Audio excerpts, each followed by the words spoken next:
So, hello mga property investors. Welcome po sa panibagong video na gagawin natin dito po sa Urban Deca Homes, Ortigas. Yan. So, para sa video na ito ay sasagutan po natin yung mga inquiries no, dito po sa ating YouTube channel. Actually, marami po tayong mga questions. So, sasagot lang po tayo siguro mga 15. No? So, gagawa na lang po tayo ng part 2. So, tunghayan po natin.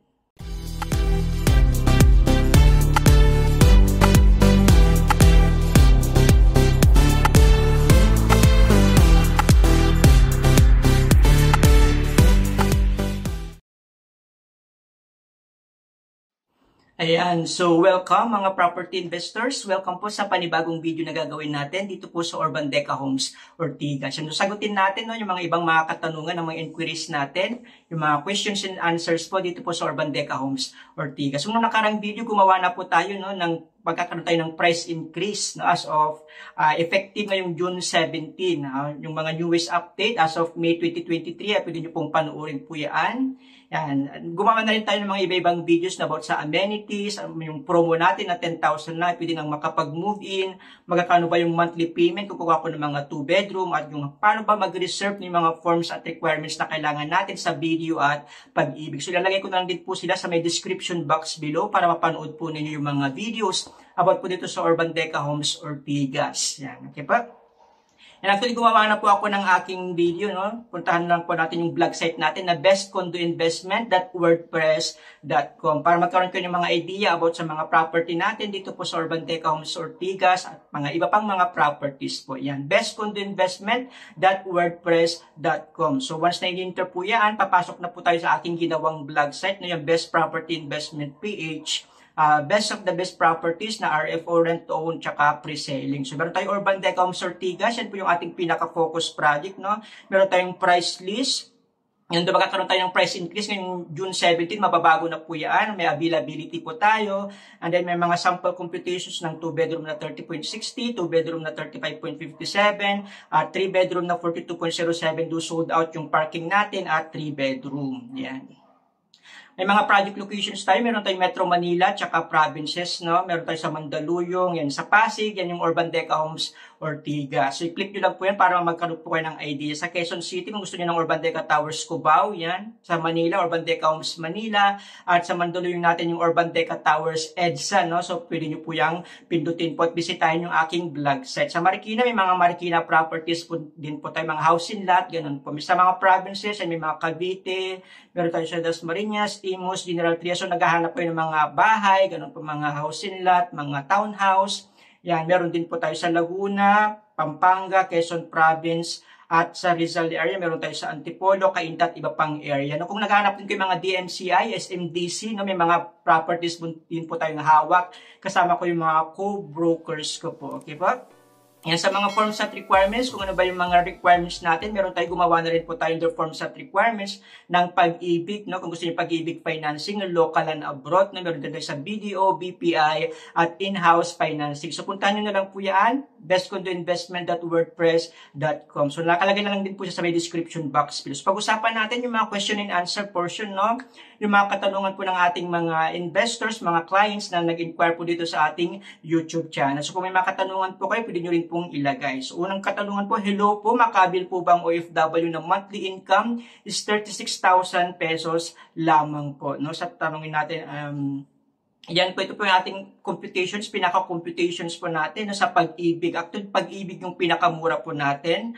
Nag-offer lang tayo ng 6.250% na interest rate. Pinakamababa po ang pag-ibig. So, in 30 years, so kaya 39 years old, at kung kayo ng mga 2-bedroom na inner units na low zone, 2nd to 5th floor, ang pinakamura natin is 52,600 yung gross monthly income. So, sa tanong ni ma'am, 36,000 ay hindi po applicable po. Sa hanap na lang po tayo ng co-borrowers natin kahit magdagdag po tayo ng 2 pang co-borrowers natin. Okay po? So, 52,600 yung minimum na GMI po natin. Pangalawa, magkano po ang condo dues dyan? Yan, no?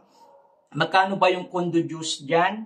So, yan. As of the moment po, meron po tayong condo dues na shared by all unit owners no, nasa 58 pesos per square meter po, no, yung ating association dues no, per month. So kung kulang 30.60 times 58 nyo lamang po. So yun po yung magiging monthly natin na association dues dito po sa Urban Deca Homes Ortigas. Yan. So another po, paano yung pre-selling? What do you mean payable in 3 months? I'm interested in building L kasi nasa ibang bansa ako. Paano ang requirements? Ayan, no? Gusto niya yung pre-selling. As of the moment, yung building L natin kasi is parang newly or malapit na po siyang maging ready for occupancy. Yung building L natin, yung sa Pag-ibig po natin, nakapromo ngayon, no down payment, 10,000 lamang po, no? Pwede na tayo makapag-move, nantayin lang natin yung loan take out po natin. So, sa ngayon nakapromo ang building L, sa ngayon wala pa tayong pre-selling, no? Yan, nearly RFO na po yung ating building L, no? Kung yung ibang financing scheme natin, kunyari in-house financing, meron tayong 10% payable in 3 months, no? So parang pre-selling pa po siya. Kung gusto niyo i-avail yung in-house financing natin sa building L, so payable siya in 3 months. Kaso nga lang 10.5% interest rate ang ating in-house financing at payable siya in 25 years, no? So nakapromo tayo sa Pag-ibig. Sa in-house naman, payable siya in 3 months. Sa bangko, kunyari BDO, nasa 5% tayo payable in 6 months. No, yung computation natin as of the moment. Possible na mababago po yan once na magkaroon na po tayo ng price increase, no, ngayong darating po na June 17. So gagawin na lang po tayo ng panibagong mga videos at baka ilabas na rin po yung building K as pre-selling po. Yan. Okay po, yun yung mga requirements natin, mga nagtatanong ng Pag-ibig tsaka BDO natin, yun yung mga requirements natin, no. So i-prepare nyo lang po yan para isubmit na po natin during reservations. Pag kulang yung requirements natin, hindi po tayo makakapag-reserve ng mga unit po natin. Yan. So, kunyari sa Pag-ibig, yung mga 2 valid IDs, 2 months payslip, certificate of employment with compensation, yan po. So, yan yung po yung mga requirements. Pwede ko pong isend po yan kung kunyaring naghahanap po kayo ng mga requirements. No? Kung kunyari abroad po tayo, dahil kailangan meron tayong mga SPA or attorney in fact po tayo dito po sa Pilipinas. Yan, can I rent it out? May mag-rent kaya dito po? Yes, marami po tayong mga renters na mga nagtatrabaho po dito sa ating, malapit po sa ating property. At magkakaroon tayo ng syempre yung National University na East Ortigas, patatapos yan ngayong 2024, magiging operational, so marami na pong magre-rent, no? Katabi lang po siya ng SM City East Ortigas. So marami pong nagre-rent. As of the moment, nagkakaubusan po ng mga unit dito po sa Urban Deca Homes Ortigas. So magandang gawing pong business na paupahan po. Maraming nagre-rent, mga nagtatrabaho sa EDSA, Cubao, ganun po. And then, hello po, how to avail. Naman ito man yung sunod naman na tanong na ni Miss Mary Ann Ortiz, no? Paano po ba ang makapag-avail? Again, available tayo sa Pag-ibig in-house, mga bank financing kasulad ng BDO at saka BPI. Sa Pag-ibig natin, pinakamura natin is 6.25% interest rate. No? So kung kukuha tayo, kailangan meron tayong salary ng more or less 52,600 para makapag-avail po tayo ng pinakamura natin yung Luzone na inner units. No? 52,600 dapat yung salary natin in 30 years. Ngayon sa requirement natin, yan po meron tayo sa Pag-ibig at BDO. Yan, sa requirements natin sa Pag-ibig, may mga 2 valid IDs, 2 months payslip, certificate of employment with compensation, birth certificate or marriage certificate, 4 pieces na 1x1 picture, virtual Pag-ibig printout, at least 24 months. At kung meron kayong ITR, BIA Form 2316, mas maganda na rin po. No? So yan yung mga requirements natin, basic requirements sa mga Pag-ibig kung kayo ay local. No? Kung kunyari naman kayong mga nasa abroad, yan, kailangan natin ng mga consularized na SPA form po. Okay po?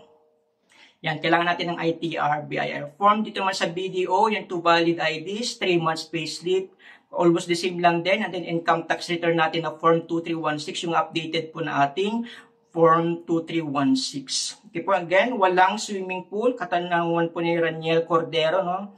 Wala po tayong swimming pool, bagkus meron po tayong tinatawag na lagoon, no? Siya yung pinaka-catch basin natin kung magkakaroon po ng baha. So yan po yung lagoon po natin.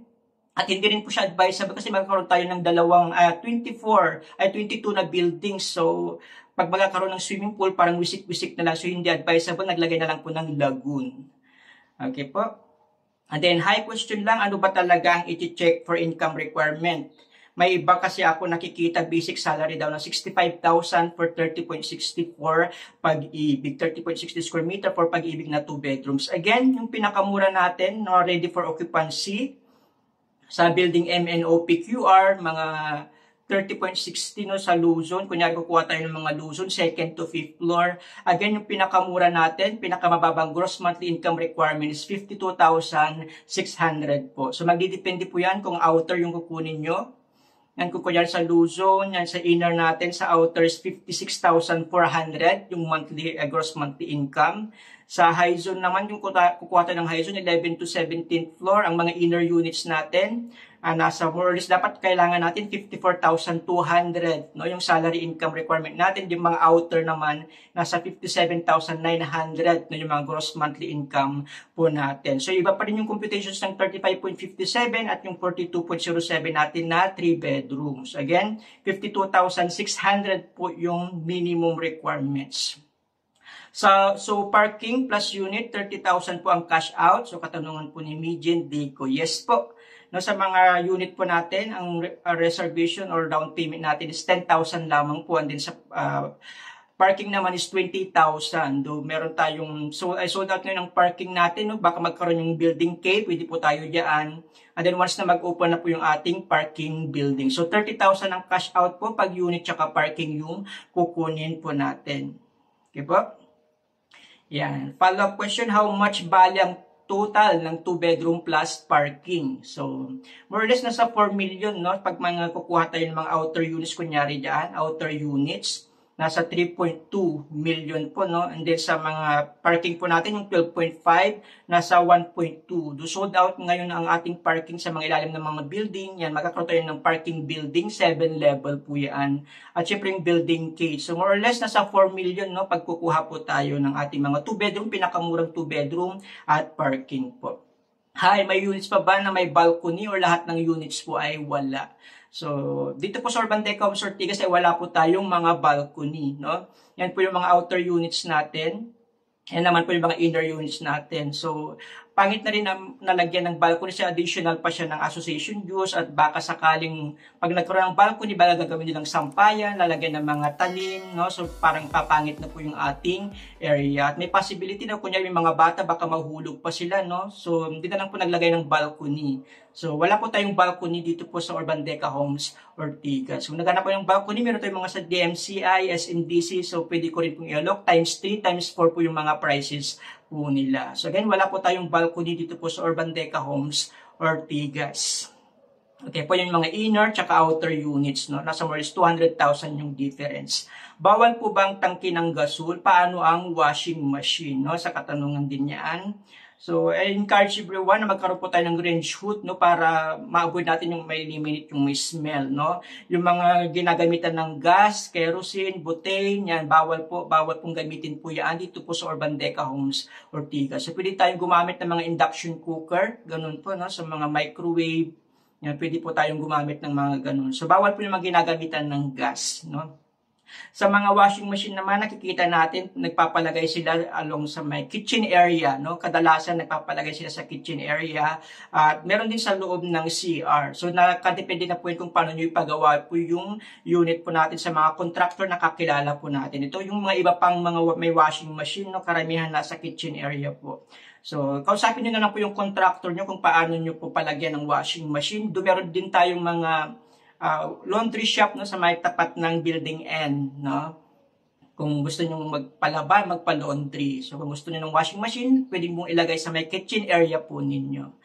Asking lang sir regarding sa salary required ni Pag-ibig, it is mentioned po ba is basic salary or total monthly salary sa OFW? Example po sa akin, hindi malaki ang basic salary pero times 3 po ang total monthly salary ko sa required income. Possible po ba ako maka-avail just in case? Thanks in advance, no? Tanong po ni Magnifico. Yes po, ang actually hinahanap ng Pag-ibig is gross monthly income. Meron yung iba basic pay, no? So kung 30 years naman, pwede tayo sa gross monthly income. Kung sumasahod kayo ng 52,600 gross monthly income, kasama na din mga overtime po ninyo, yan, pwede po kayo makapag-avail dito po sa Urbandeca Homes Ortigas. Kung sakaling mababa naman dyan, tapos marami kayong mga overtime, for approval po natin, no, bigyan nyo na lang po ako ng copy para may pa-approve po natin sa admin kung pwede po kayo. Again, 30 years maximum. Kung kayo ay 39 years old, pwede pa po kayo sa 30 years to pay. Nasa 52,600 lamang po yung ating gross monthly income. Again, gross monthly income, hinahanap po dito sa Pag-ibig, no? Kung kulang naman yan, pwede po kayo magkaroon ng mga co-borrowers nyo, up to 3, pwede po kayo sa title po, no? So, yan. Pwede po, allowed po kayo, pwede po kayo as long as kumpleto naman yung mga requirements po natin. Yan. So, wala pong problema po dyan. Depende kung anong bedroom or anong floor yung kukunin po natin. Okay po? Yan. Another question, hello sir, if ever na mag-avail po ako sa unit na yan for 3 bedroom, pwede po bang magdagdag ako ng 1 CR pa para maging 2 ang CR since gagawin kong beach space renting sana, no?